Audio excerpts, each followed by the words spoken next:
Olá! Sejam bem-vindos a mais uma aula do componente curricular de língua portuguesa. Meu nome é Naraline Menezes e hoje nós iremos dar continuidade às nossas aulas de redação. Na nossa aula de hoje, nós iremos trabalhar desenvolvimento. Observe que eu dividi o desenvolvimento em várias partes. Lembra que eu falei que foi uma série? Pois é. Nós estamos na nossa segunda temporada e esse é o nosso segundo episódio. Nós estamos trabalhando desenvolvimento, parte 2, porque eu trouxe alguns tipos de argumentos. Então, vamos à nossa aula? Desenvolvimento, parte 2, argumentos de autoridade. Aí você pensa, argumentos de autoridade, professora? Quem é que tem autoridade para falar alguma coisa? Um especialista, um filósofo, uma pessoa que tem um domínio sobre certa área do conhecimento. Então, ele é uma autoridade no conhecimento. Então, todas as vezes que eu faço uma citação de alguma pessoa, de uma celebridade, de uma pessoa renomada, de um cientista, eu estou utilizando um argumento de autoridade. E isso faz com que a minha redação ela seja enriquecida, porque eu preciso contextualizar. Vamos descobrir como é que isso vai ficar na prática. E aí vamos lá. Professora, existe uma receita para fazer a redação? Lembre que eu tenho comentado com vocês, desde a primeira aula, que para que eu desenvolva a minha redação, meu texto dissertativo ou argumentativo, é necessário que o meu texto tenha uma estrutura fixa, que é uma introdução, o primeiro parágrafo, o desenvolvimento. Geralmente, nós utilizamos 2 parágrafos. Posso fazer mais? Pode. Mas como nós temos 30 linhas, é importante que você obedeça essas 30 linhas. E por último, nós temos uma conclusão. Então, no primeiro momento, você vai pensar que você vai desenvolver o seu texto em 4 parágrafos. Isso não quer dizer que você não possa fazer sim, ok? E aí, posso fazer mais de 4 parágrafos? Sim. Vamos dar continuidade. Aqui eu trouxe um esquema. Ai, professor, um esquema? É, um esquema. Algumas pessoas têm muita facilidade na hora da escrita. Então, elas não precisariam de um esquema. Elas sabem como é que funciona a estrutura e elas vão lá automaticamente e fazem o seu texto. Só que algumas pessoas, elas têm uma dificuldade maior na hora da escrita do texto, na hora da produção. E aí, quando nós trazemos um esquema pronto, fica mais fácil para encaixar as ideias. Vamos observar como é que ficaria esse esquema. E aí nós temos aí, na introdução, vocês sabem que nós temos sempre que analisar o tema e o tema tem que constar dentro do texto, porque nós não podemos fugir do tema. Então, lá na introdução nós temos um tema, nós temos uma problemática. Essa problemática ela é sempre contextualizada, como nós trabalhamos nas aulas passadas, lá na parte da introdução. Depois vocês reprisem a aula. E aí nós temos a nossa tese. Porque a nossa tese é o nosso ponto de vista a respeito do tema, a respeito daquele problema. Então, tudo isso vai constar no seu primeiro parágrafo, que é o parágrafo da introdução. E aí nós temos o desenvolvimento. Eu trouxe essa estrutura dos 2 parágrafos porque eu acho que fica mais fácil. Mas você tem liberdade de fazer 3 parágrafos no desenvolvimento, se assim você achar que deve. E aí, no desenvolvimento, no parágrafo número 1, você vai desenvolver o primeiro argumento e no parágrafo número 2, você vai desenvolver o segundo argumento. Lembrando que eu não vou desenvolver o mesmo argumento nos 2 parágrafos, para o texto não se tornar repetitivo e eu não perder ponto com isso, né, gente? A meta aqui é alcançar o quê? 1000 pontos. Por quê? Nós miramos nas estrelas e se nós errarmos alguma coisa, pelo menos vamos ficar ali na lua, né? Então, assim, o importante é que nós alcancemos aí no mínimo os 900 pontos, não é isso? Então, vamos dar continuidade. E a conclusão, que seria a nossa terceira temporada da nossa série, nós trabalharemos nas próximas aulas, nós traremos a retomada do tema, que é a problemática, uma proposta de intervenção e depois a reafirmação do tema. Observe que nós estamos sempre trazendo à tona a questão do tema, porque nós não podemos zerar essa redação. E se eu fugir desse tema, eu zero. Então, observe que lá na introdução eu vou dar uma contextualizada no tema e eu concluo esse texto falando do tema também. Além da proposta de intervenção, eu volto ao tema novamente. Mas isso será assunto para as nossas próximas aulas. Continuando. Nas aulas passadas, por exemplo, eu ensinei a construir um parágrafo de desenvolvimento. E eu sempre fico voltando às aulas anteriores, porque a prática é a repetição que vai fazer com que você realmente entenda e você aprenda. Por isso que eu sempre trago um slide, alguma imagem de uma aula anterior e estou sempre fazendo essa releitura e explicando novamente. E aí eu trouxe como escrever o desenvolvimento da redação. E aí nós falamos da afirmação, né? O que seria essa afirmação? Aquele tópico frasal do início, que é a ideia central, que inicia o parágrafo do desenvolvimento.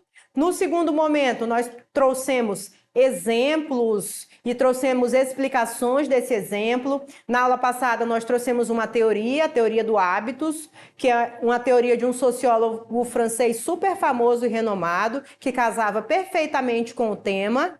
E aí, por último, nós temos a conclusão dentro desse parágrafo de desenvolvimento. Então, observe que dentro de um mesmo parágrafo, nós temos um início, que é um tópico frasal que inicia o parágrafo, um desenvolvimento dentro do parágrafo, que seria o meio do parágrafo, com explicações, com exemplos, e uma conclusão para fechar a ideia. Então, até para criar um parágrafo, existe uma estrutura, ok? Vamos continuar. E aí nós trouxemos também alguns exemplos de argumentos. Por quê? Dependendo da temática que for desenvolvida, você pode utilizar um tipo de argumento específico. E aí na nossa primeira aula, nós iniciamos com argumentos de exemplificação. Eu trouxe um texto, eu trouxe um exemplo, e aí eu expliquei e ficou brilhante. Eu até mostrei que a aluna, no caso, ela tirou 1000 pontos, a candidata. Então esse é um argumento muito interessante, ele é muito utilizado nas redações do Enem, principalmente as que alcançam 1000 pontos. Na aula de hoje, nós iremos estudar argumentos de autoridade. Esse também ele é campeão. Por quê? Nós pegamos uma citação de um filósofo, de um cientista, de alguém renomado e contextualizamos com o nosso tema. E ela também é brilhante, dá super certo. Nas próximas aulas, nós temos argumento de prova, argumento de princípio ou crença pessoal, e argumento de causa e consequência, que também é muito utilizado. Como construir uma argumentação? Há diversas maneiras de construir uma argumentação, a depender das informações a que se tem acesso. Deve-se refletir sobre qual tipo de argumento será mais adequado e pertinente para fundamentar a ideia. Lembra que nós temos uma competência lá, que nós temos que selecionar e organizar os argumentos de tal sorte que eles se combinem? Não dá para usar um argumento que não tenha relação nenhuma com o outro, porque senão meu texto vai ficar desconexo. Então essa é uma informação super importante. A escolha do argumento ela é importantíssima para que o texto tenha coerência. Lembre-se que o objetivo da argumentação é convencer o leitor sobre o ponto de vista, ou seja, persuadi-lo. Para que isso seja feito de modo eficaz, é importante formular argumentos consistentes, capazes de fazer o leitor concordar com as ideias apresentadas em seu texto. Eu estou escrevendo não para mim, eu estou escrevendo para uma outra pessoa. Então é importante que eu me faça compreender. A pessoa que vai ler o meu texto, ela vai ler centenas de outros textos. Então, quanto mais claro o objetivo eu estiver, mais fácil será para a pessoa fazer a correção. Então, eu preciso organizar e concatenar minhas ideias para que o texto seja coerente, para que as ideias fluam e, principalmente, para que eu consiga convencer a pessoa que está lendo que o meu ponto de vista é um ponto de vista correto, que eu estou certa. Tá ok? Argumento de autoridade. E aí, professor, o que é um argumento de autoridade? É aquele que se baseia na citação de uma fonte confiável, como um especialista no assunto que está sendo debatido. Aí você diz assim, professora, eu não posso usar uma citação da minha avó, a minha avó é tão inteligente. De vez em quando, professora, ela fala umas coisas tão interessantes. Eu sei que a sua avó é super inteligente. O único problema disso é que ela não é uma fonte confiável para a sociedade, porque ela não é conhecida nem reconhecida nacional e internacionalmente. Então, para você, de fato, ela realmente é muito importante, porém, na redação do Enem, ela não pode ser citada, tá ok? A citação da fonte pode ser feita tanto de forma direta como de forma indireta. Então, assim, se eu vou utilizar uma frase ou eu vou utilizar uma citação, por exemplo, de um cientista, alguma coisa relacionada de uma teoria, eu preciso fazer uma citação ou direta. O que seria uma citação direta, professora? Quando eu vou lá na obra original, ou eu pego a frase original do cientista ou do filósofo e escrevo tal qual ele falou na minha prova. E aí eu utilizo as aspas. Eu faço uma citação direta, com aspas. Porém, eu não sei, professor, eu não lembro, eu estou um pouco nervoso. E aí, na hora da prova, o que é que eu faço se eu não lembro a citação assim, tal qual ele falou? Você vai fazer uma citação indireta, com as suas palavras. E aí você vai fazer uma referência ao autor, mas você vai escrever com as suas palavras, ok? E aí eu trouxe um tema, como sempre eu faço, e aí nós iremos trabalhar o argumento de autoridade dentro desse tema e dentro do texto para que vocês possam visualizar. Ah, professora, eu estou observando aí, por exemplo, que a senhora colocou uma introdução. Para que você tenha ideia do desenvolvimento, é importante que você tenha um conhecimento da introdução. Por quê? Porque lá no desenvolvimento eu vou desenvolver, por isso que ele é um desenvolvimento, a ideia que foi trabalhada lá na introdução. Então, é a partir da introdução que eu vou fazer o meu desenvolvimento, ok? E aí a temática que eu trouxe na aula de hoje é os desafios para a valorização de comunidades e povos tradicionais no Brasil. E aí observem que esse tema ele vem e vai. Todas as aulas eu trago diversos temas, só que eu trago redações diferenciadas. E sempre redações que alcançam 1000 pontos, para que vocês possam visualizar. Observem que ela mantém o mesmo padrão. As redações que alcançam 1000 pontos, elas são muito semelhantes. Elas fazem citações, elas usam argumentos de autoridades. Então existe um padrão entre elas. E é necessário que você observe esse padrão para você desenvolver a sua. Então, vamos lá. Essa redação é uma redação da Maria Eduarda Braz, ela é de Natal, de Rio Grande do Norte. E aí ela inicia o texto, né, falando de uma obra do Triste Fim de Policarpo Quaresma, lembrando que é necessário, gente, fazer leitura. Eu não posso simplesmente escrever uma coisa que eu não tenho conhecimento sobre ela. Como é que eu vou contextualizar o meu tema se eu não tenho conhecimento sobre ele? Eu não tenho bagagem para escrever. É importante que eu tenha essa bagagem. No caso aí da candidata em questão, ela fez uma leitura do livro Triste Fim de Policarpo Quaresma, indico até a leitura para vocês, e aí ela achou super pertinente com o tema, por isso que ela contextualizou. E aí ela diz, na obra literária Triste Fim de Policarpo Quaresma, do autor brasileiro Lima Barreto, a figura do protagonista é construída a partir de um ideal ultranacionalista baseado na valorização das questões do próprio país. Analogamente, fora da ficção, a sociedade brasileira não se comporta como Policarpo. Faltou um ozinho aí, tá, gente? Depois vocês colocam. Visto que esta não se preocupa em valorizar a memória dos povos tradicionais brasileiros, embora seja tão importante para a identidade nacional. Nesse interim, entende-se a negligência estatal e a não eficiência da legislação como causas desse desafio. Nós não iremos discutir a questão da introdução, porque eu trouxe mais a questão da introdução para que você possa contextualizar o desenvolvimento. Na verdade, nós estamos trabalhando o desenvolvimento, só para que você possa ter uma ideia como foi feita a introdução e a partir dessa introdução ele fez o primeiro parágrafo do desenvolvimento. Então vamos lá. No desenvolvimento, observe que nós vamos encontrar nesse desenvolvimento aqui o argumento de autoridade que nós estamos procurando. A princípio, observe que nós temos aí sempre uma expressão inicial. Eu preciso fazer um gancho do parágrafo anterior com o posterior. Eu poderia dizer primeiramente, em primeiro lugar, ediornamente, eu tenho várias opções. Então, é importante que você também pesquise isso. Sobre esse assunto, vale ressaltar a importância de um Estado ativo na resolução de questões sociais. Aí ele diz, dessa forma, já vou contextualizar aqui com o argumento de autoridade. O filósofo polonês é importante, é filósofo, é conhecido, todo mundo sabe quem é. Zygmunt Baum. Uma instituição, quando posicionada de forma a ignorar a sua função original, é considerada em um estado de zumbi.